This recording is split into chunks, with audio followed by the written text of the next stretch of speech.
In the early 90s, a brand new sitcom exploded onto British television. It's the third one on the left. It was anarchic. Edward Hitler, come down here at once! It was violent. It was crude. It's fish poo, Your Highness. It was rude. It was disgusting. It was perverted. And it was very, very funny. Rik Mayall and Adrian Edmonton's Bottom had arrived. This is your favourite programme? Yeah. Already legends of British comedy, their new creation merged cartoon violence with existential angst. Oh, what a sad and tragic waste of a young, attractive life. Nihilism, Top yourself. politics, Prime Minister's nipples. the absurd, and knob gags. It won awards. I got a message for him, which is to say thank you very much from the heart of the Bottoms. Thank you. And quickly became a cult hit, running for 3 series, 5 live shows, and a feature film. Now it's Talking Bottom.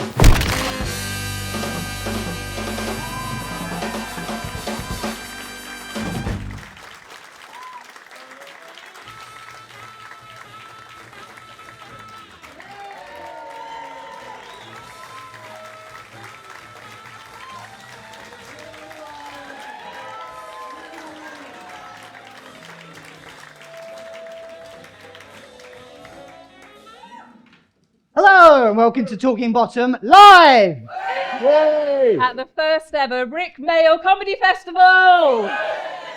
I'm Matt Brooks. I'm Ange Pearson. And I'm Paul Tanter. And we want to say thank you, first of all, to all of you guys for being here. And also thank you to the Rik Mayall Comedy Festival for having us in their inaugural year. It's very special to us because this is our first live podcast that we've ever done. So thank you very much. Yeah. The festival kind of really is a testament to just how iconic Rik was. I think there's a lot of love for Rik in this room here, and we all adore him for him as a writer, as a comedian, as an actor, and as he would say, as a pan-global phenomenon. Now, we just want to do a little test with you all before we get going. Who here, by way of applause, likes Bottom just a tiny little bit? A tiny bit. Yeah. And who likes it a fuckload? Yeah.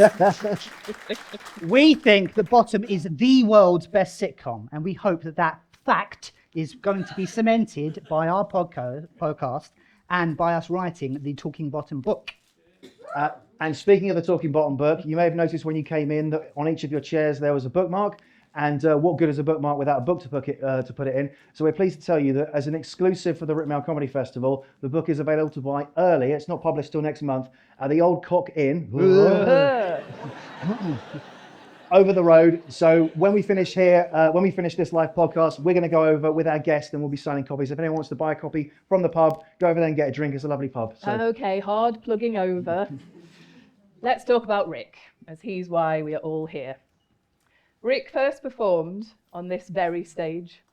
This venue is really special. And can we have a round of applause for all the staff and volunteers that are working here all week, keep things running smoothly? Thank you, everyone. Now, I actually got to meet Rik about in 2009. I work in the film industry, and this was an early film of mine. It was a very low rate, and I was on the phone to the director, and he was just trying to negotiate me doing it. He was trying to give me 2 different jobs. So look, Matt, it's a really good crew, really good cast. We've got Danny Dyer, Victoria Silverstead, Rik Mayall. Sorry, what? Yeah, I lowered my rate down to match his demands. I'd have done it for free, actually. I went and saw him on stage, and I was a real nervous wreck. But I managed to say to him, like, "Look, sir,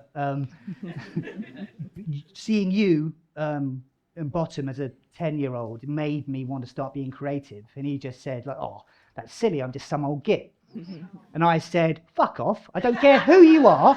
No one slags off Rik Mayall to me." And I got a laugh out of him, which is a real highlight of my life, actually. And I've never ever asked for a picture with a celebrity before, but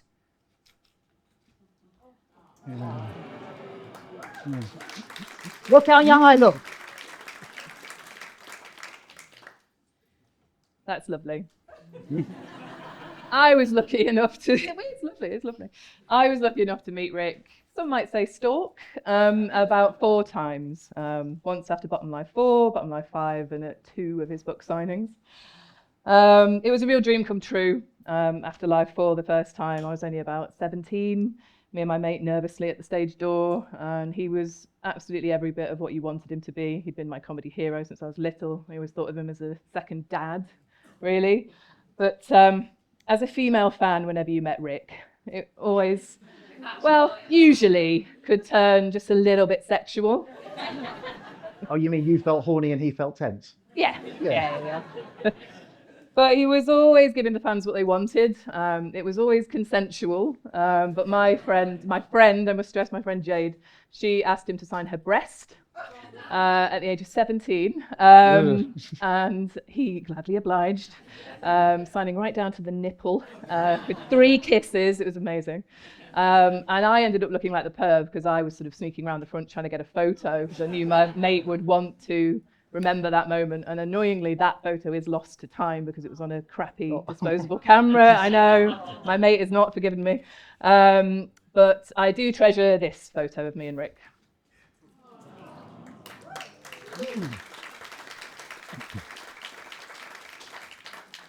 Now, unlike these lucky bastards, I never sadly got to meet or work with Rik, but a friend of mine was actually working on the same film that Matt was working on. I didn't really know Matt at the time, but my friend knew I was a huge Rik fan, and so she got an autograph for me.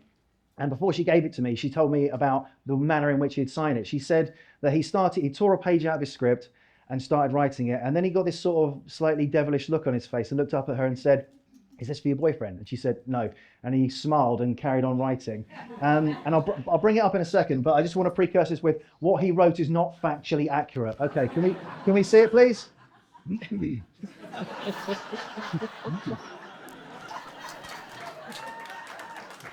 Sounds like he knew you all too well. So to anyone at the back who can't see and those listening on the podcast, it says, "To Paul," and then he's inserted cunt face. "The paedophile with love and violence," which I love. Rik Mayall has crossed something out, censored. It looks like piss off. I think it's so, it's yeah. definitely piss. Yeah. And as much as I treasure it, it's something that I can't display in my house. But you're fine showing it to a theatre full of people. Oh yeah, you guys can keep this to yourself, right? Okay. Good.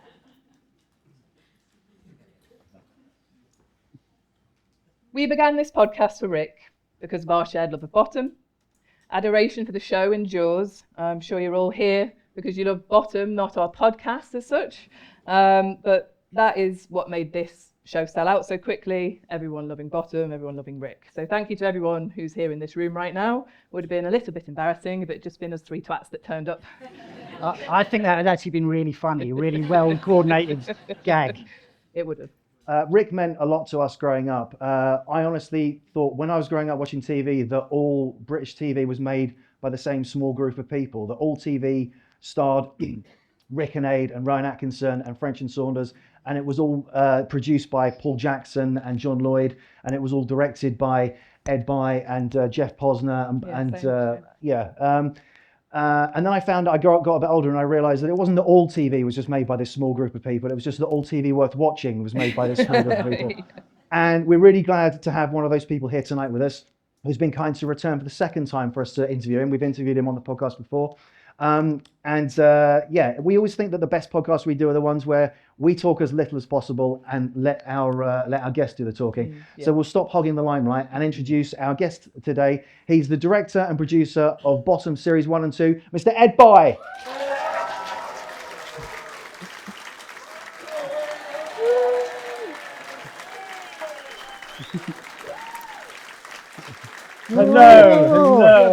Hello, sex bomb.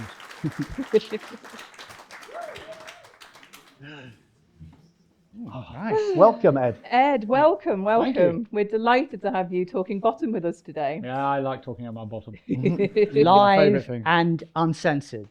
Can we say fuck? Are there any kids here? Are there kids? Any there kids? kids? in? If there are, I probably shouldn't have shown my autograph. I missed that. Were you a paedophile? Not didn't- for, I not didn't for know many that years. about I you. quit a long time ago. I didn't know anything about that. We have to have you. We want to say thank you for several reasons. Firstly, a public thank you for writing the book, for writing the foreword to our book. Did I mention our book Yeah. before? Talking Bottom, a guide to the cult sitcom, which is available on sale over the road, by the way. Yeah, Nice. and that's the last we'll mention of it. Very good. No, I'm delighted to write the forward for the book, which is on sale across the road in the pub in now. And secondly, we'd like to thank you for coming on the podcast again. This is more or less a sequel episode. Anyone that doesn't know, he was interviewed on an episode in 2019, pre-pandemic. So we're keen to not cover old ground and really get into the questioning straight away, hit the ground running. What? So, oh, We'll okay. ease you in gently. We'll ease you in, don't worry, Ed. Different stuff. I mean, so many people in this room will love your work, not only on Bottom, but, you know, all sorts of comedy. I mean, especially Red Dwarf. I'm sure there are plenty of crossover fans in the room. And, I mean, we could talk Meg to off. you. We could talk to you all day about just Red Dwarf and many more shows. But of course, this is the Rik Mayall Comedy Festival, so we're going to end up leaning in one particular direction for most of the time.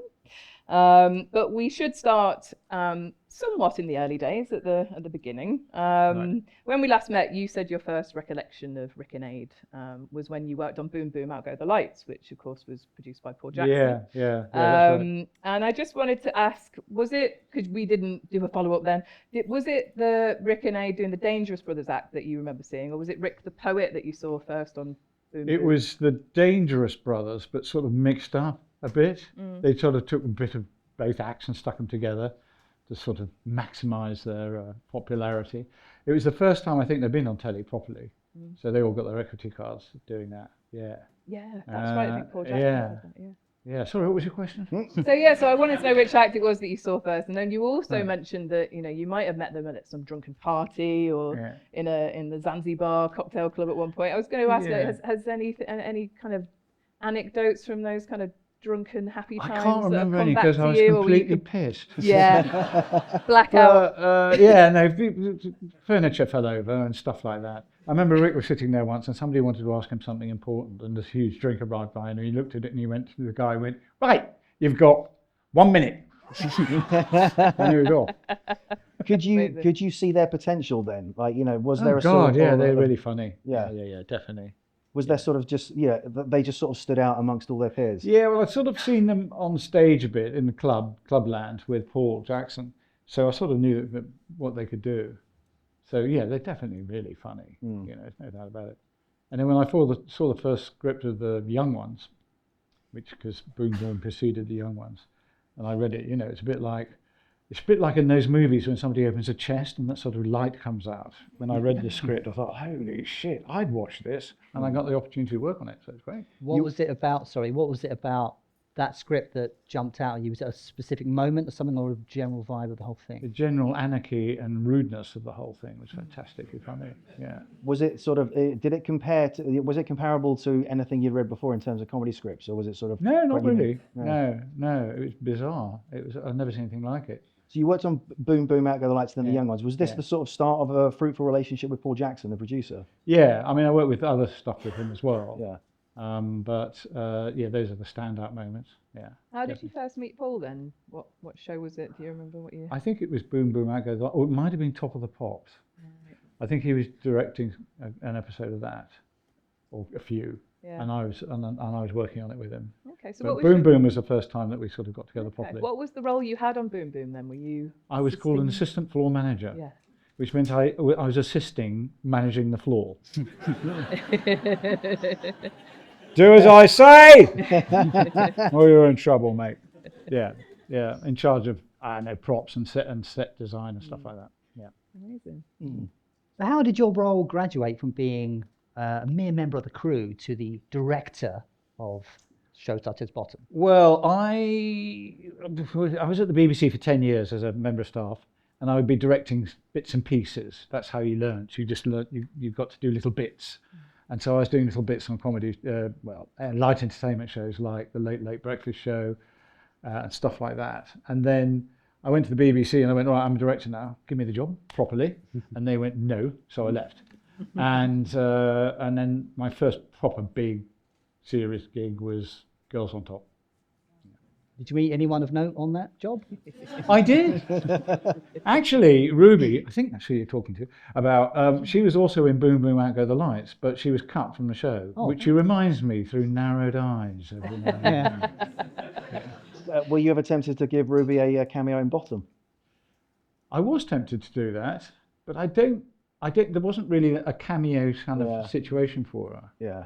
Yeah. Oh, it's a shame. There weren't enough women in that show, right? Yeah, Other I know. Yeah, blow up ones and lesbians down the pub. So we mentioned the young ones, and you sort of graduated, as it were, via a few other shows to Bottom. Yeah. Well, obviously, apart from the actors and Rik as a writer, there are sort of similar themes and things. Excessive violence, for example, in both. Was the young ones ever sort of prototype or template for Bottom that was ever discussed with Rik and Ade? Was it ever used as sort of references? Oh yeah, I think so. Yeah. I mean, one grew out of the other. There's no doubt about that. And also, so did Filthy Rich and Cat Flap. But it's son of, without doubt. Although obviously Ade's character is very different. Yeah. So would you use frames of references from young ones when doing certain stunts or? Yeah, definitely, because we use the same special effects guys quite a lot of the time. So we sort of say, you remember when we blew everybody up in the young ones and everyone nearly died? Can we do that again, except without everybody nearly dying? Stuff like that, Yeah, and there's sort of protocols that you sort of use that we developed over the young ones. One of the main things that we did, which we really wanted to keep going, was playing in live sound effects. So if somebody was slugged in the face, you got the sound as close as you could get it. The sound man would be watching. And then when somebody punched and hit the button, then you get the punch button, or that for the crunch of the groin or whatever. Did any of those have to be created specifically for the show? Yeah, some of them were. Some of them were created for the young ones, and we carried them over to Bottom. There was one line in the young ones where Rik gets hit in the crutch with a cricket bat. And his line is, "Ha ha, missed both my legs." Yeah. And in order to get the right sound effect for the bat, the sound guy, who's now the sound designer, went off and spent the weekend hitting watermelons with cricket bats to get the right sound. It was very good. Yeah. So stuff like that. You guys created these. Did these then become part of the BBC library? Do they now own them? I do. Oh, good. Okay, good. I stole them. Yeah. I think they probably are. Yeah, absolutely. You can. Yeah, if somebody else tried to use them, the BBC could probably sue them. Yeah. I don't know. Yeah. Go ahead, use them anyway. And did you, when you first got the Bottom pilot script for contest, what do you remember? What your initial thoughts of it? Did you think it compared to, in the way that you read the young ones and thought this is the first of its kind? I've never seen anything like it. Did you actually see any kind of similarities to other shows that have gone before with Bottom? I loved it straight away. But the original, I was slightly influenced at the beginning of it because he's staring out of a window and it's raining and it's all gloomy and dark. And the reason I got that kind of sense of how it should start was because originally the idea of the name of Bottom was supposed to be bottom of the heap, right? Bottom of society, two people who are sort of no-hopers. Obviously that didn't last long, But Bottom smells, for instance, it's hard to say that. The smell was at the bottom of society. And then when Bottom Apocalypse came along, that all went out the window. Yeah, but that was so, it was sort of, initially, that was an idea that it was like bottom of the heap is what it meant. Yeah, absolutely. Yeah. And answering the phone in the production office at the BBC was always nice, because you always answered the phone by the name of the show. So you'd pick it up and go, Bottom? Oh, they hang up. We have a lot of fun with that when we introduce ourselves as the Talking Bottom podcast. It's a joke that never gets old. I love saying it. Because the pilot script for contest is it's a two-hander, and from when we were writing the book, another mention, it seemed to us that there was a lot of similarities between Hancock's Half Hour and Ade himself had actually said, you know, I nicked their act about Galton and Simpson. You know, we were worried they were going to sue us when the first show went out because it was there is we a nicked their act. yeah. Did you see those similarities yourself, having watched Septo and Hancock? Yeah, definitely in their performance. Yeah, and the way they delivered it. You know, yes, it got very close sometimes. They But made I it mean, the something fact new, that what's yeah. coming out of their mouth is so different, it didn't really matter that much. Yeah. Yeah. But it's great that those influences are there to see in a way that, as you said, the young ones, I don't think you could say, oh, this is just like something that went before, and that's why it's so well remembered. No, It's changing our the reference points were to the things like Tom and Jerry. I mean, you know, there was nothing you could compare it to. Yeah, and that amalgamation of cartoon violence in Bottom Absolutely. it kind of merges with the old school sitcom, and it's why it's the best sitcom ever made. So you mentioned your thoughts on when you first got the pilot script for Bottom, and sorry for mentioning it. This isn't a plug. In the book, we get the opportunity the book, to examine the first, second, and third draft scripts of Contest of the pilot episode, and make comparisons. And you can see the progression in Rik and Ade's writing through the drafts, gradually edging closer to what actually ends up on screen. And what's apparent is the sheer quality all through the drafts from the very first one. The very first draft is something that is better than what a lot of other sitcoms would actually broadcast. But even with a tightly written script like that, when you guys eventually were on set, was there a lot of was it like, this is the script, this is locked? Or was there room for ad-libbing, room for improvisation, that sort of thing? Oh, there's room for definitely. I mean, you know, once you rehearse something, you see it and hear it on its feet. Yeah. Then you kind of think, oh, well, that didn't work quite as well as we thought we would, or didn't seem to land properly. And so we changed lines around, absolutely. And also there would be things like in, I think it Smells, the bathroom fight. It just said in the script, there's a fight. That was it. So I said, so guys, can we sort of, you know, work out? And they went, yeah, we will work it out. And we got closer and closer to the studio. And I was going, you know, what? You said, it's all right, it's just a fight. It won't involve anything. And I said, please, let's at least prepare somebody for it, special effects or somebody, me. And then they did say, okay, this is what's going to happen. And they go, okay, so I pull this thing off the wall. What? Do you pull what off the wall? You know, and then you realise there's a lot of props and makes to go into it. We're going to take a look at that.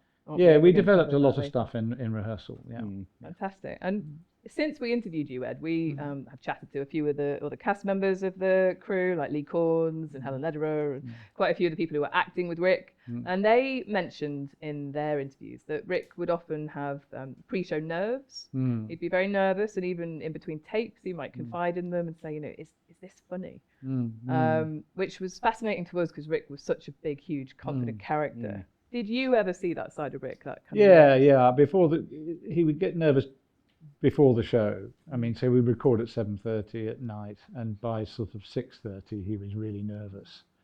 But he would just contain it.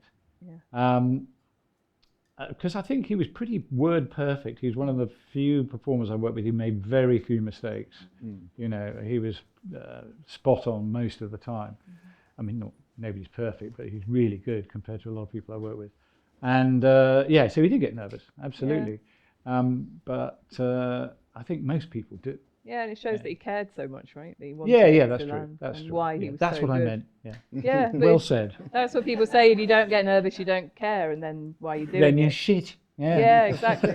But not. This isn't a link thought. But did Ade have the same kind of nerves? Or like? No, he didn't. Was he a lot he's calmer? less nervous, but he wasn't. But that wasn't because he was shit. No, that's what I'm 'Cause he saying. It's wasn't not a shit, link obviously. thought. It's not a link thought at all. yeah, Not at no, all. But I think Ade's a much sort of, he's grounded, isn't he? He's got a much more grounded kind of style. Yeah, Whereas absolutely. Rik He's much lived more on- laid back character, but also a full-on performer. Yeah, Rik lived on that kind of Yeah, nervous high tension energy, and energy.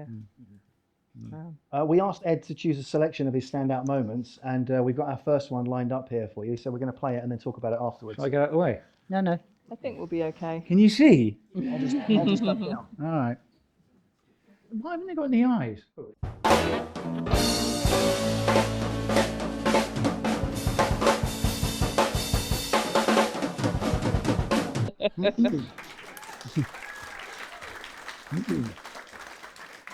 So Ed, aside from the fact that it's clearly still extremely funny, what is it about that particular scene that's special to you? It's Rik at his best. where I mean, they're both really good in it, but it's where he's switching from one thing to another. You know, the facial expressions when he thinks his auntie's arrived, his fury, the getting up and down from the TV, the two characters working really to get well together. I have to say that clip goes on to him being thrown out of the house, and then Rik does a performance of watching Miss World, takes his trousers down, does this, who does this, and Ade, you know, has come in behind him and is now standing behind the sofa, and the timing is perfect. So he goes, and then Ade says something. And it's just sort of his total manic character. It's just, you wouldn't find anyone else be able to do that. I've never seen anything like that before or since. It's a masterclass in physical comedy, isn't it? Yeah. It's silent physical comedy as well, because it's completely without dialogue. Yeah. all When of you're that. saying before that some of the wanking stuff was what the BBC had problems with. Originally. Yeah, when we had the pilot, I had a discussion with the controller of BBC Two, and he said, look, first of all, you didn't want it to be called Bottom. I said, that's not negotiable. And then he said, you know, I'll give you an extra, he was suggesting I have a bit more recording time if I lost the wanking stuff. And I said, well, that's not negotiable either. I'll just make it quicker. And I couldn't sort of do that and then go back to the boys and go, hey, guess what? All the wanking stuff's out. That's pages. Well, we're very glad you kept it in. Thank you. Oh, my pleasure. Do you recall what the reaction was like in the room at the time when it was being recorded? Well, when we did the first pre-record, I'm trying to remember. It was a pilot. Yeah, we did some pre-recording, which is where you shoot it without the audience and then you play it back to them to get their laughter and so the story makes sense. And I do remember Rik and Ade were going, this isn't funny, we're fucked, it's not funny anymore. And I said, well, no, hang on, keep going, it's going to be fine, be fine. Was that common with them? Would that often be the case? No, and funny enough, I don't think it was a pilot. I think it was the first show we did in the series, which was Bottom Smells. Yeah. And they were very nervous about it. But as it turned out, the audience loved it and it was a good show. So clearly the problem. Clearly, the pilot was successful enough that the series did get commissioned. Do you? How long between the pilot being made and seen by the powers that be did the full commission? Was the full commission achieved? It must have been Pass. fairly quick. Okay. Yeah. I can't remember. It must have been months. Yeah. It must have been months. You've spoken previously about the controller. Was that Alan Yentov? It was. Rest in peace. Rest in peace. How reluctant he was to be involved in Bottom, Yes. and saying that you'd take the blame if it went wrong. Yes. Was there much of a reaction from other peers in the industry? Well, Young Ones fans liked it, basically. Yeah. I mean, it's hard when you're making a TV show because nobody's seen it, so you don't really know. You can't really gauge the reaction much apart from, you have to have confidence in it yourself, and obviously the performers and the writers have to as well. The powers that be stayed away from it, really. Yeah. It was, for them, probably a slightly difficult and awkward show to get too engaged with. So they kind of let us on our own to get on with it, which was great. And as you say, they said, if this goes well, I'll take the credit. If it goes badly, it's your fault, goodbye. Which was fine. That means I could just get on and do it. What sort of reaction did it get critically at the time? Critically, initially it wasn't that great. People were comparing it unfavourably to Men Behaving Badly. There's nothing like that. And then, of course, as it got more and more popular, the critics were going, "The much improved." Well, they love doing that when they made a fuck up. The reason I mention the critics is I've got a couple of them here in this What's book. that you're holding there? Yeah, Oh, it's just this book.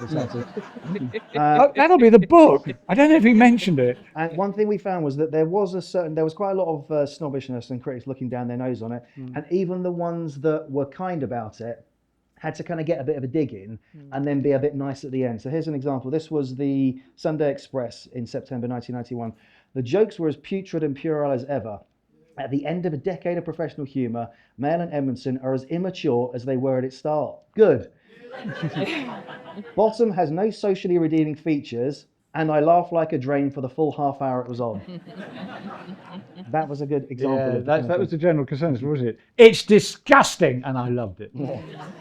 That was one that was kinder though to it. Like some people slated it, and then as you say, they must have had to backtrack when they realised it isn't it isn't just the men absolutely. behaving badly. No, It's that art, always happens. Professor. They tried to steal your ending as well, Men Behaving Badly, didn't they? They danced at the end over the credits, which only Bottom do, right? That's just them. Yes, I know. Yeah. Listen, there's not an original thought. Somebody's stolen something. Sure, fine. So we can go briefly back to the smells fight that you were talking about. Yeah. Now, so you said that the rehearsal stage is when they figured out the fighting, which was about 3-4 days before you were actually recording in front of the audience. Yeah, is that that's right? Yeah. So we've got a clip lined up of that fight, which first episode to broadcast, I think, is probably the best fight in Bottom Still. One of them. Could be. One of. So what you're about to see, if Yeah, that's the clip, is then this 4 days before what you're watching now, it didn't exist. We didn't know what it was going to be. Which is a testament to the people who put it together, not just shooting and performing, but also the bits and pieces that are involved with it. Brilliant. Why haven't they got any eyes? Let's take a look, please. I'm going to keep doing that. Let's take a look. Oh, sorry, I've jumped the gun.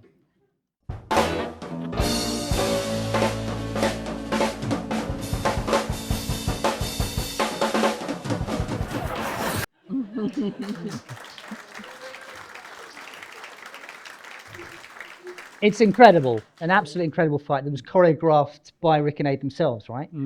Now, can you talk us through a little bit about the nature of filming a studio sitcom or back in the 90s? Yeah. Everything comes down to being figured out in the rehearsals, from what I understand. Yes.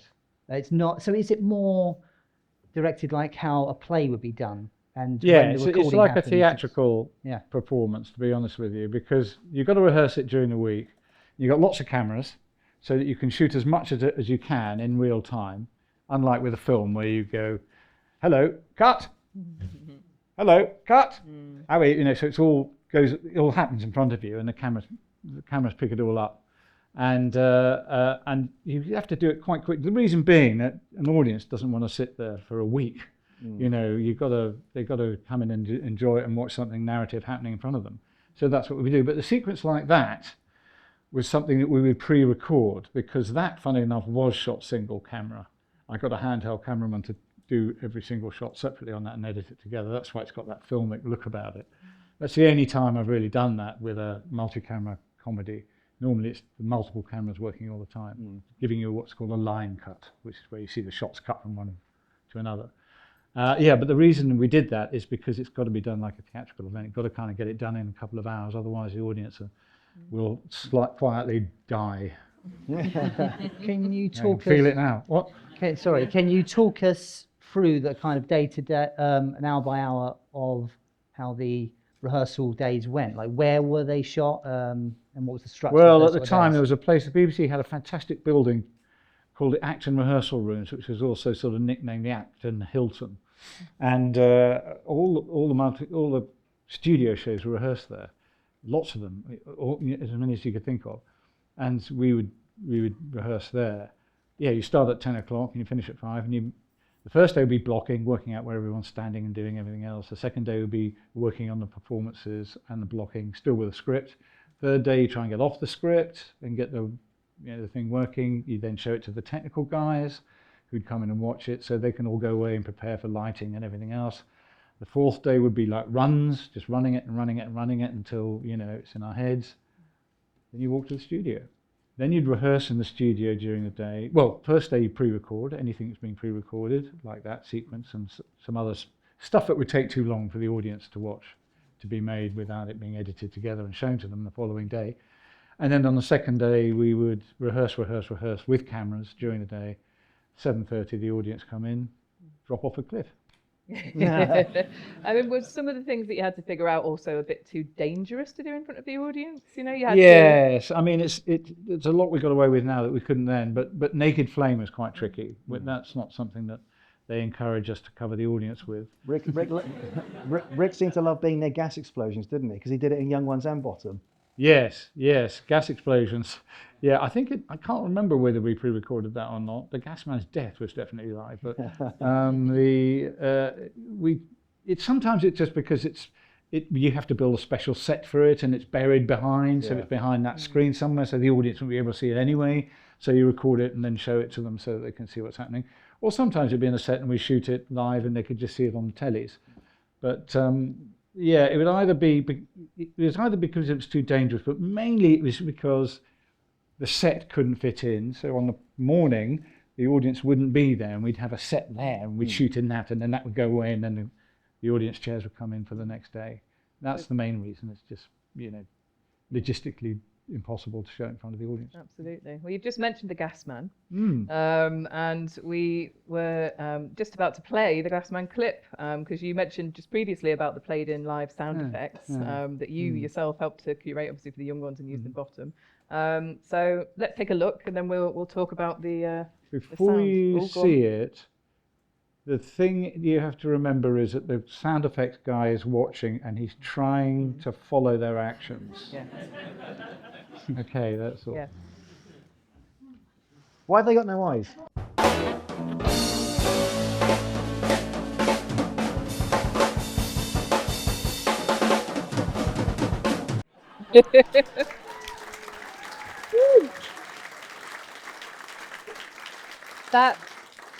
That scene for so many is their defining image of Bottom, I think, beating the gas man to death with a frying pan. Yeah. But that must have been a challenge to shoot with all that unpredictable action. Looking at it now, I can see the mistake I've made, which is I'd plotted the cameras to take certain shots at certain times. And we'd rehearsed it, they hit him about 4 times in rehearsals. Then when the audience came in and they realised that there was something going on, they just kept hitting him. And so I was stuck on this shot, and I should have gone, somebody find me another angle, but I just sat and went, well, this will stop any second, surely. And they kept hitting him. And it's credit to the sound guy. If you look carefully, Rik does that, and then goes thud, and then he goes, and then thud. So the guy just held back and just managed to get it at the right moment, including when he drops the frying pan, the clang noise out of shot was live. So credit to them, Jem Whippy and somebody else who I'd love to credit, but I can't remember his name. Nick. Nick, there was a Nick. Nick. Thing. Yeah, well that's done, it. Yeah, Nick. him. Nick. I mean, incredible, as you say. But Rik was doing that kind of false little thing to trick them, right? Yeah. That was part of the banter. They were competing with each other. Yeah, exactly. And amazing when everyone's working. And I think you said last time that you just let it happen because we'll just wait for this to finish, then shall we, and then get on with the show. I could have kept watching that for the last 35 years if they just carried on. I wish I'd taken another angle on that though. Now looking at it, just another side shot. Be improved. I don't know what you're talking about. It's fantastic. Everything could be better. I don't care who you are. You can't say that about Ed Bye. But also, Mark Lambert, who plays the gas man, is great in that because the fall he does, there's no padding underneath. No, he hit the deck really nicely. Yeah. Full credit to him. No, of course he didn't have a crash mat. So even though they tried to throw the sound guy, Rik and Ade were diligent when it came to their own doing their stunts. We've got a behind the scenes snippet here. It's a little bit grainy because it's from YouTube, but it's from the start of the chess fight in in Culture. Can we see that, please? Why have they got no cocks? Let's just go through it by numbers once, okay?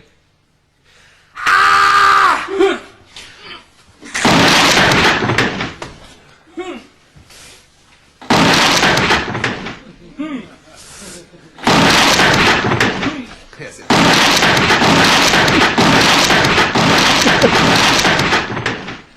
right. Fabulon's called Fabulon because it's fabulous. Yes, and long. And long. And it's on.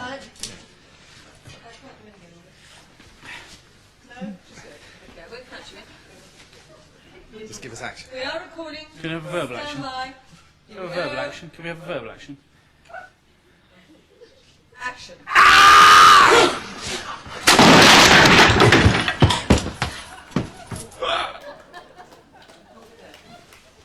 You're right.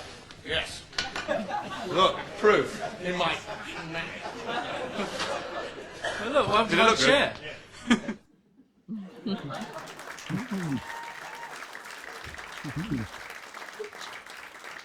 Was Ade getting a little bit arsey there?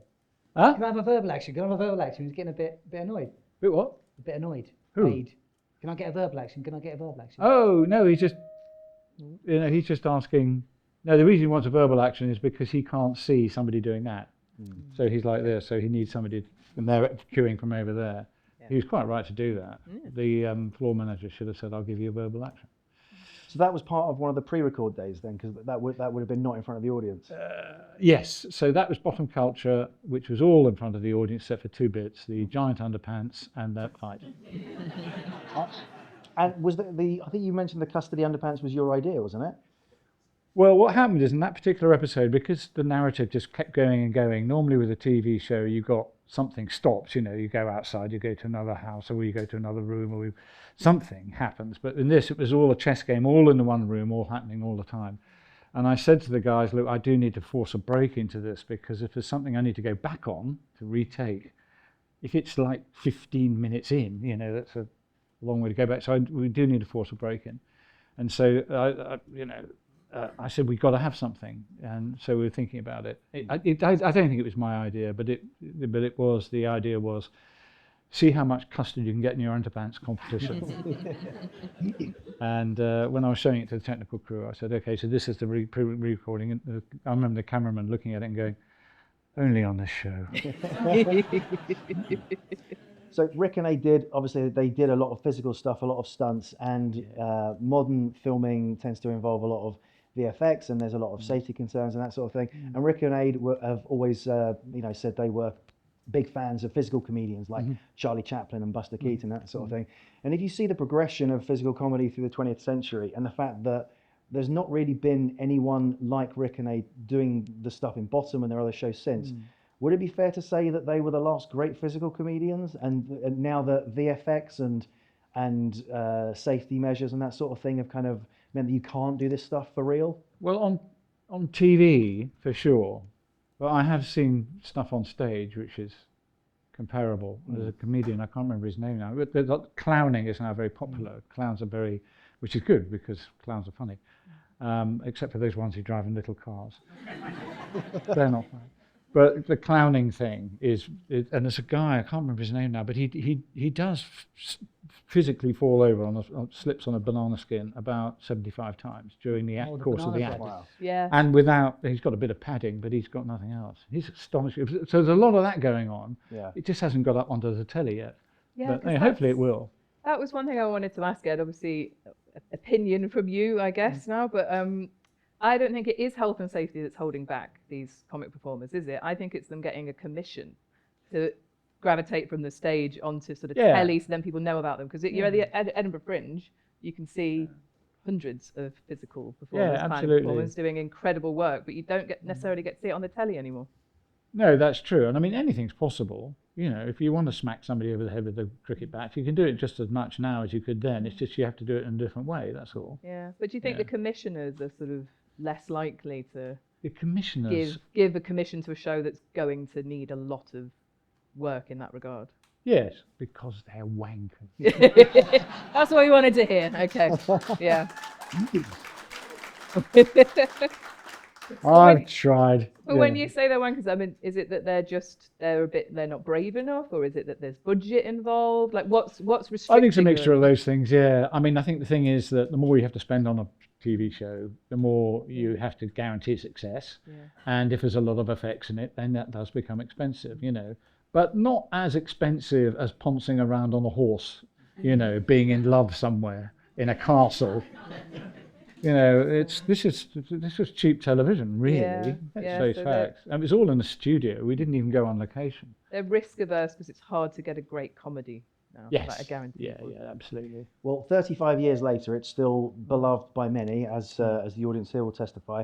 And I know that every Christmas, fans in houses up and down the country sit down to watch a very special broadcast, and it's not the King's Speech. Can we see the next clip, please? Ooh. Someone say it.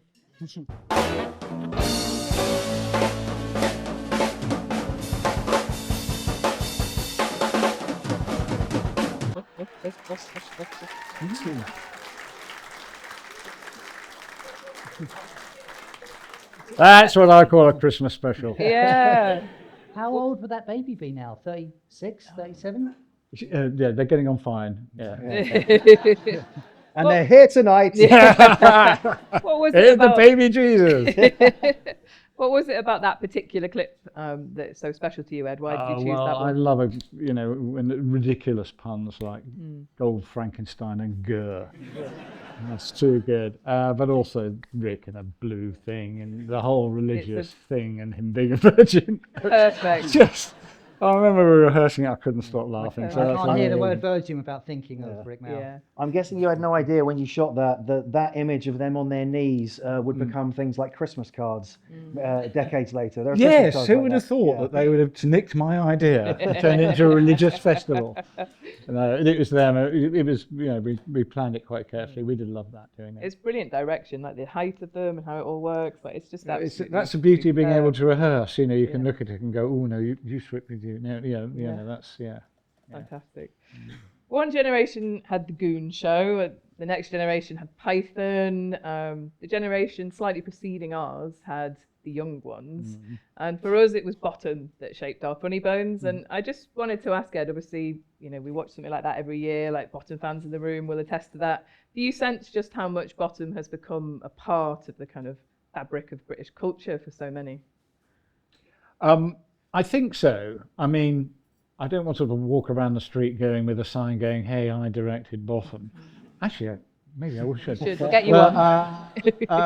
What happens is, I mean, if I meet people, sometimes younger than me, who have, you know, this sort of has been picked up by a younger generation. So if I'm at a wedding or a party or something, someone come up and go, "Do you old fart, you did Bottom?" You know, so that's when you kind of know that it's got, I mean, it had a good shelf life. So it's a sort of comedy that people would buy on VHS and DVD and they would watch it at home. What's the like the ratio, the split in what people ask about between Bottom and Red Dwarf and Kevin and Perry Go Large, for example, and your other work? Like, what tends is it Red Dwarf you get asked about the most? Red Dwarf, you have to remember, is a science fiction show, so that really attracts the nerd by the truckload, and so they tend to be much more intense, and they're very. I was saying to a friend of mine who's here tonight that this afternoon, that I did go to a convention for Red Dwarf, and they rented the whole hotel. And which is pretty impressive. They sang the theme tune at 8:30 in the morning. So I arrived there and I thought, well, I'm going to be all right here, aren't I, with my little bag. And I turned up at the hotel and a guy came up to me and said, "Are you Ed Bye?" And I said, "Yes, I am." And he said, "Right, in episode 4, series 2, the time drive, to move people from location to location, they can't do that. It can only move people in time, not from location." I said, "Yeah, but it was broken." And he went, "You ruined the show for me and ruined the series." I walked off. I hadn't even got through the bloody revolving door. I went to a couple of the conventions, and there are a lot of lovely nerdy. Folks Yeah. there, I mean, but, you know, bless them. we love the It's nerds. fantastic. I do like the way that they know so much about it. It's brilliant. But We're I would comedy never be able to beat the fan, ever. Absolutely, we're comedy nerds, loud and proud for Bottom, and I'm not saying that Red Dwarf is but funny. I always watch Red Dwarf for the comedy, not the sci-fi. Yeah, whereas yeah, some yeah. people watch it for the sci-fi, Yeah. not necessarily the comedy, which is interesting. But the recent Bottom Exposed documentary that you were on showed how much love there still is for the show, and I just wanted to ask, sort of, how does that make you feel? How does that make you feel, that love that's there? Oh, it's fantastic. I mean, you do realise it's a huge privilege to make something like this. Because in the end, I'm just the bloke at the end of the boat with the rudder. I'm just steering it. I mean, all the talent is the boat, the performers, the writers, you know. And those are the people who really bring it to life. I'm just steering it. So in a way, although I like to think I could sort of improve it in some way, it's a great honour to be part of that, and part of that, a privilege. When we last met you, you told us an absolutely fantastic story about the opening credits. We've got a little clip of that we'll show in a second. I think they're a comedic masterpiece in themselves. We've got some behind-the-scenes footage that was taken from the documentary. So this was shot on Tuesday, the 4th of June, 1991. The window was at Hammersmith Broadway development site, and the bench was just down by Hammersmith Bridge, which was over the road. Let's take a look at that. Now, there's no audio for this bit, so Ed, could you maybe talk us through this director's commentary? Oh, I thought you were going to ask me to sing the theme tune. Quick, somebody say it. Right, so we're on top of a. I was. Come on, nerds, it's 8:30 in the morning. I was travelling around Hammersmith roundabout, and I saw this ludicrous thing. I was desperately thinking of how can we shoot titles for this that would sort of work, and that window is basically standing there on its own. It was sort of like, hello, sample window. So I couldn't resist putting them behind it and doing the reveal. And then once I'd shot that, Ade said, have we got enough? And I said, I don't know. And he said, I don't even know, let's try something over at this bench. So we just walked to this bench. We hadn't reckoned it, we just saw it. And then this sequence happens.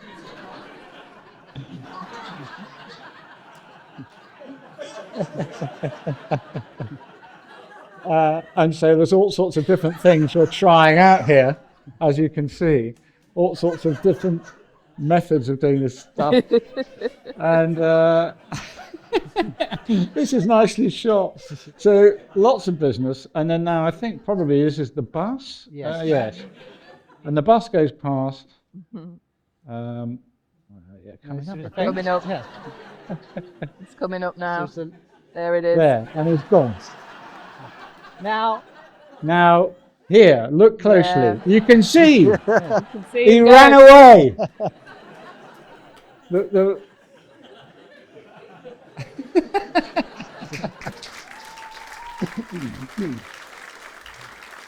There was a. what I really like about when we learned about that story, we posted it all over our socials, and some cunt on Facebook said, Yeah. no, it's definitely edited, I can tell, disputing you, the director himself. So can you, we've all seen it, right? Yeah, Rik yeah. did He it. did Yeah. categorically run away with the bus. It wasn't an edit, although. Yeah, no, absolutely. I mean, but I'm very glad you found that piece of footage in slow-mo. Yeah. It does look like an edit, in fairness. I don't blame Just them. Rik so quick. Call him a twat. Okay. I'm editing this, so I'll remember to. So Bottom is approaching its 35th year anniversary, and in recent years there was a 40th anniversary Young Ones Blu-ray box set released. I think we'd be interested to know if there's been any talk of one for Bottom at all, maybe with some audio commentaries or anything like that. I know with the recent Bottom Exposed documentary, they found like some extra stuff, maybe. Maybe. I mean, it's a very good idea. I mean, it's the first I've heard of it, so why not? Yeah.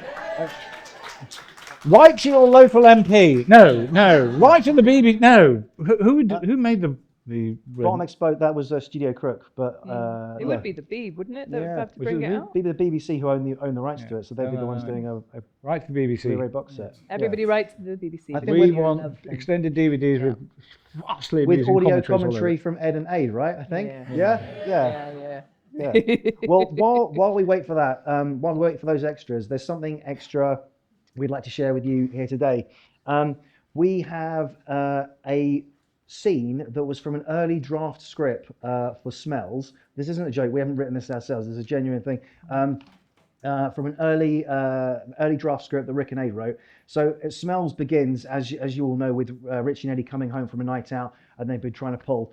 And that's what eventually they wrote in their last draft and they filmed. There is a draft before that where the action takes place. The first scene takes place in a cab coming home from their night out.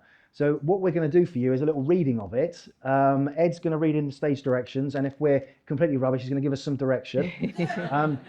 I'll read in for Richie, Matt will read in for Eddie, and Angie's going to read in for a couple of other characters. And yeah, it's something that's not been seen before or heard before, so we hope you enjoy it. Please forgive our performances. We're obviously not Rik and Ade. I will precursor this by saying there are some. First of all, you might recognise some of the dialogue because some of it they then repurposed into the scenes later on in Smells, and there are some. How can I say this? Archaic attitudes being conveyed in the scene, but remember, it's the character that's doing it. It's not the writers. That's the joke. Yeah, Richie has some. Okay, so Right. Yeah, there we go. Ed, there is your script. Thank you. Okay. Am I going to stand? Nothing like doing this. All right. It's like when you hear the word speech after you've drunk half a bottle of red wine. What? Okay, Ed. Take us away. Yes, thank you. Ready? Okay. Richie and Eddie are in the back of a minicab on the way home after a night out on the town. The cab driver is white and obviously English. Oh dear, it's a shame, isn't it? We haven't come far since the days of cavemen, have we? Well, you certainly haven't. Don't try and keep up with me, Eddie. You haven't got the vocabulary. I mean, there we were. What does vocabulary mean? I mean, there we were, two innocent, young, sophisticated wits about town, posing a threat to no one. Just looking for a shag. Yes, just looking for a shack. No, for some, what's the word? Oh God, I've forgotten what I was talking about now. Oh, you little tick. And I was being really interesting just then. Come on, what was I talking about? You were talking about getting a shag. That's right. No, it's not. And will you stop saying shag? There's a man in the car, and he's probably on a very low income, so think of your social responsibilities. Loudly to cab driver, I'm sorry about my friend Effendi. Although, in fact, he didn't actually say shag. You must have misheard him. What he actually said was, it wasn't shag, it was, come on, what's a word that sounds like shag? Shag. No. Look, would you just keep your nose out of our business? It's only a phone call to the Home Office, you know, and there could be passports being checked. Richie looks at Eddie and does a 1 point to me thingy by licking his finger and marking it on an imaginary blackboard. Well, here we are, just another Saturday night, going home alone as usual. 10 minutes trying to get in the front door, 10 minutes trying to get up the stairs, 10 minutes lying fully dressed on the bed, watching the ceiling spin round and round. Then a quick dash to the lav and 3 hours of panic, wondering why the vomit always comes out of your nose. You're a poet at heart, aren't you, Eddie? And then another half hour cleaning out your nose with your toothbrush. So that's why the toothbrush always tastes of curry on a Sunday morning. The car stops at some lights. God, look at those two crackers. Shut up, Eddie. Let me do the talking. He winds down the window. Hello, dears. Fancy a round of gin rummy, the late night movie on Channel 4, and the possibility of a warm and meaningful relationship? Get real, Baldy. He closes the window sadly and the car moves off. Alone again. You're not doing very well tonight, are you? You couldn't even pull those two boilers at the pub. Yes, what happened there? I don't understand it. I made all the right moves, nonchalantly lit a cigarette with one hand, as if to say, look out, girls, Mr. Coordination's in town. Loosened my tie and ambled stealthily, no, suavely, and with a hint of cruelty, to their table, rather like Michael Caine in the Eiger Sanction, I thought. Michael Caine wasn't in the Eiger Sanction. Yes, he was. He wasn't. He was. Was not. He was. Anyway, shut up, I'm talking about me. Bet you £1 million. You're on. They shake hands on it, but it doesn't break Richie's stride. I sat down and crossed my legs as if to say, look out, there's a hungry cougar on the loose, and breathed, would you like a drink, girls? And what did they say? I think they said no, didn't they? That's right, blasted lesbians everywhere. They should have labels on them or something. I wasted half an hour walking up and down past them, winking and clenching my buttocks, backwards and forwards to the gents. Look! He withdraws copious amounts of toilet paper from his flies. I've got armfuls of gonad enhancers down here. I don't think they were lesbians, Richie, because they got off those two other blokes. Those handsomer, thinner, hairier, wittier. Well, basically, the two guys didn't have toilet paper stuffed down their trousers.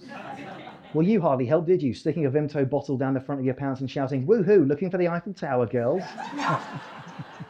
At least I got a result. I don't call a kick in the knackers a result. A free drink. Oh yes, a kick in the knackers and a vodka and tonic in the face. Always keep your mouth open when you're insulting a lady. Woohoo, girls, looking for the Eiffel Tower. Look, can't you make this thing go any faster? What's the matter, Abdul? Have you run out of olive oil? You're home. The car stops. Eddie tries unsuccessfully to get out of the door. Throughout the following. Finally, he cuts his losses and crawls out through the window onto the roof, unseen by Richie. That'll be £3.20. How much? £3.20, please, Gov. That's outrageous. We are talking sterling, not pesetas, are we? This is staggering. I mean, what? You're just going to openly rob me now, are you? What do you want? Blood? £3.20? Jesus Christ. I mean, who won the war? You're in England now. Comprende? This country, highwaymen no longer existy. Democracy? Robin Hoodie? Rob the rich and give to the poor? That's me, the very poor. Yes, look, that's a good idea. Look, I don't have any money. No havey any shekels. Look, knock it off, mate. I was born in Liverpool. Now give us the £3.20 or I'll take your face off with this. He holds up a crowbar. Thank you very much. Here it is. Good night. He pays quickly, gets out the cab. The cab pulls off. From outside, we see Eddie is on the roof, and as the car pulls off, he hangs onto the minicab sign for support, but it comes away, and Eddie and the sign fall to the ground at the first corner. Eddie rushes up to him. No, Richie rushes up to him. Eddie, are you all right? Yes. Oh, thank God, because you owe me £1.60. And scene. Sorry.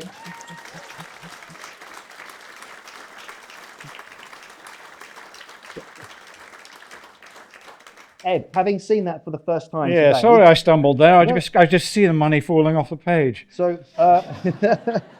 Yeah. Well, I think there's two things. One of the reasons we probably cut this is because it's outdoors and everything in Bottom was indoors in the studio. Even if we were outdoors in the studio, like at Wimbledon Common, we were indoors pretending to be outdoors. I think this would be hard to do indoors, particularly with a taxi tearing around the studio with Ade falling off it. So I think it was probably cut for that reason, to be honest with you. It's a funny scene, so I don't think they would have cut it because they didn't think it was funny. So I think that must have been the reason. Yeah, That it's a location sequence rather than a... They've kept a lot of the dialogue in the middle there about pulling the I mean, it's birds. perfectly possible to get a taxi into a studio and shoot as if it's moving along with a green screen or something behind. But falling off it while it goes around the first corner, I think that would be tricky. And I think they probably thought, well, if we can't have that stunt at the end, we won't do We'll it. have the Capitol. Yeah. So sorry I stumbled there, but I could see. Great. Thank you very much. I could see the exhaustive amount of cash being poured into it. well, one thing we always tend to do when we end our podcast is we end with the Talking Bottom quiz. So we thought we would do one here tonight. Obviously, we're a bit imbalanced in terms of teams. I'm going to be quizmaster because Matt and Angela love it when I write the questions. No, we so don't. we thought we'd have Matt and Angela as one team, and we'd have Ed and someone from the audience as the other team. So if there's a super fan out there, perhaps who would like to be Ed's teammate, is there anyone who Put your hand would up. be game for? So wait a minute. First of all, it's Anyone? not. Everybody thinks that Bottom is sort of like just a blokey show, but that's not true, is it, girls? Okay, let's have a girl up here. Hands up to come up. Bang, you got it. Up you come. Hey.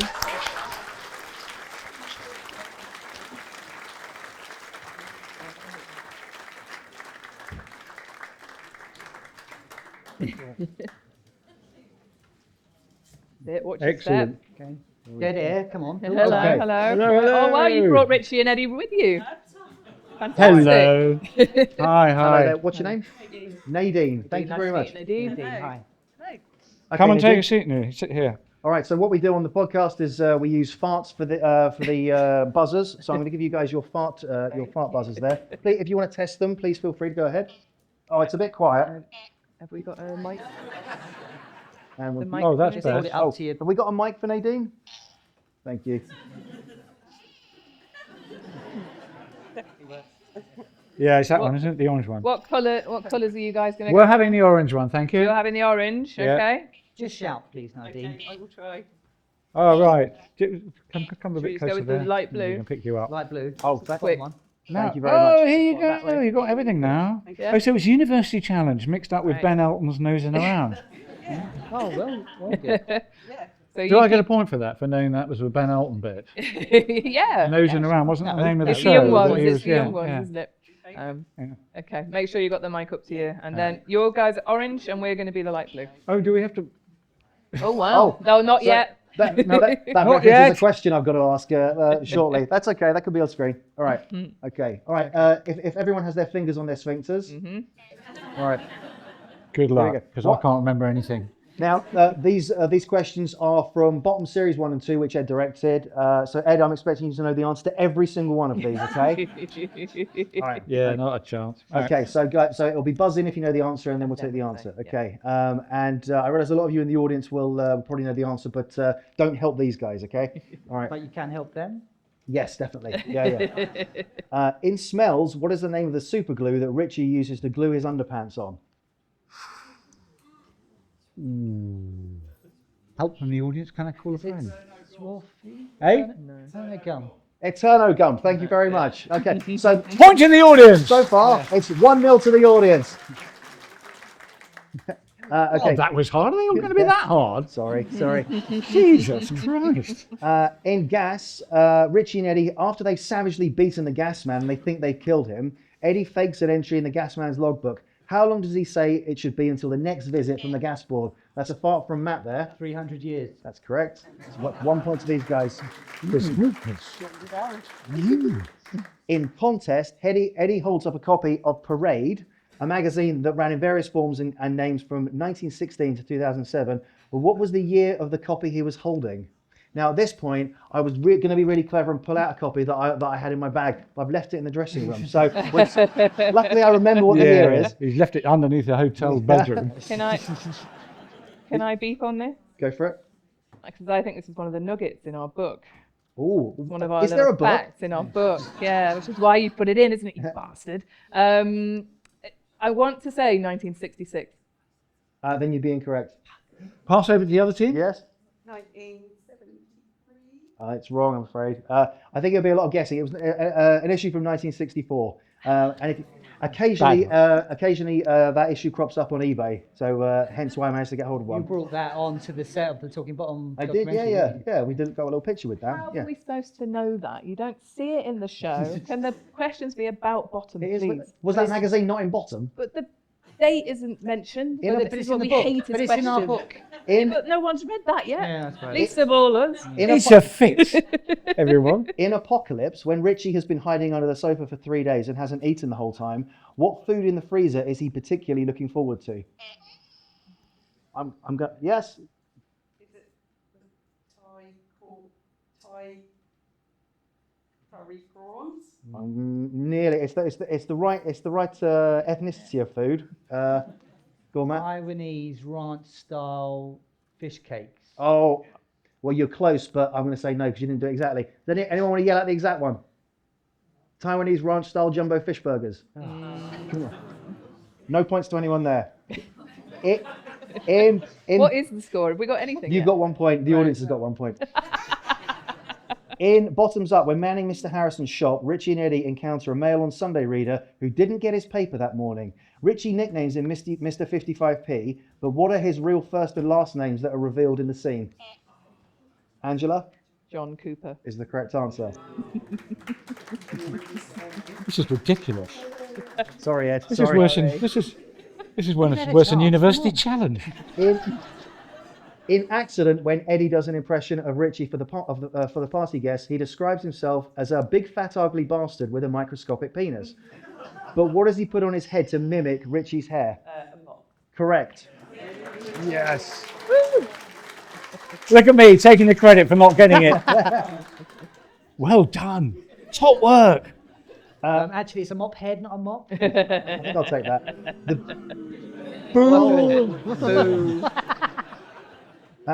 The bedroom scenes involving Richie and Lady Natasha in Digger prompted the BBC to insist on a specific thing being cut from a scene. What was it they wanted removing? Ed. Premature ejaculation. Yes. Correct. That's something I did remember.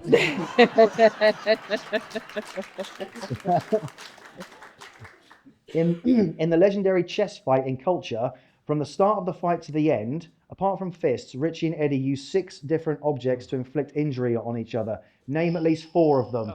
Nadine. Name at least 3 Can of we them. work together? Yes. An umbrella. Oh, That's that was one. mine. A table.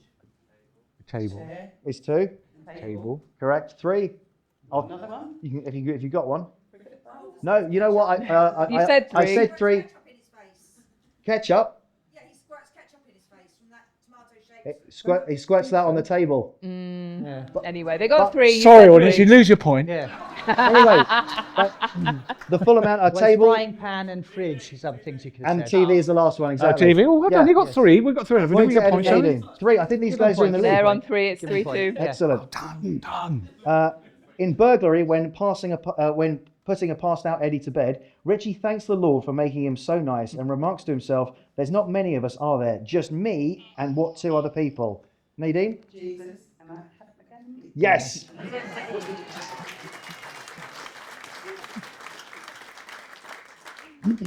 Robert Llewellyn's character in Parade has an artificial leg. When he pulls up his trouser leg to show Richie, we see that it's not the leg of a Series 3000 mechanoid, but is in fact a beautiful wooden piece. Who does he say has made the leg?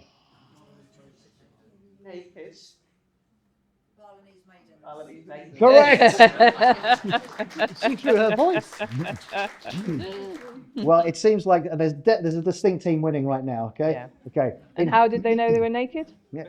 Because I watched Yes. them do it. Go on. In Holy, as Richie panics about the amount of Christmas preparation, he notices it's already 8:30.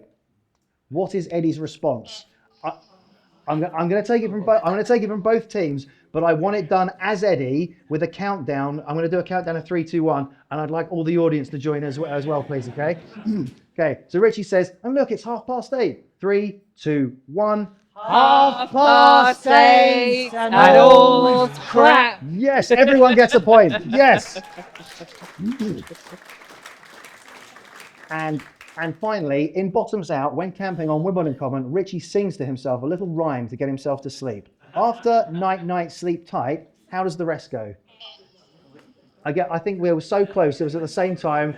And like before, if anyone in the audience knows this one as well, feel free to recite it, okay? So it goes, night, night, sleep tight. Hope the bed bugs do not bite. If they do, do a boo. Put it in a Cornish stew. Into the ambulance, drink, drink, drink. Fish trousers, elephant, in Peking. Saw a busy bee, tiddly-dee. Daddy's an accountant just like me. Night, night, God bless. Yes! Fantastic.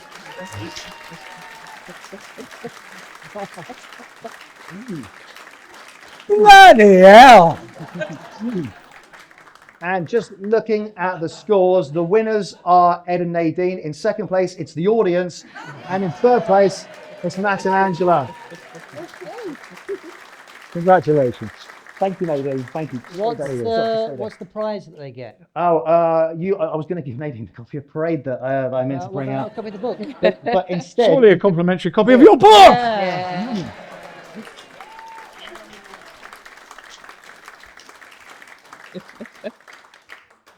It matters not who won or lost, but how you played the game. So You meant to say, oh, you mean I won. that brings us to the end, I'm afraid, guys. Thank you very much, Mr. Ed Bye, for talking bottom with us today. Yes, thank you, Ed. And if you've enjoyed this edition of Talking Bottom Live, we can confirm that we're actually going to be taking another live pod to the Edinburgh Festival Fringe this August. We'll be there on the Sunday the 24th. Full details will be announced soon. And we're also going to be releasing a brand new podcast series focusing on Rik's characters in the lead up to that. So do look us up, buy the book. Yeah, we hope you enjoy it. we hope you enjoy the rest of the festival. There's lots of great things to see. That I know we're going to go and see something tomorrow, and there's a whole host of great things through the week. We're going to go now, as I said previously, over to the Old Cock Inn where the book's available, and we're going to and Ed's very generously agreed to stay and sign copies if anyone would like him to. Yes. So thank you very much. Thank you for joining us at the first ever Rik Mayall Comedy Festival.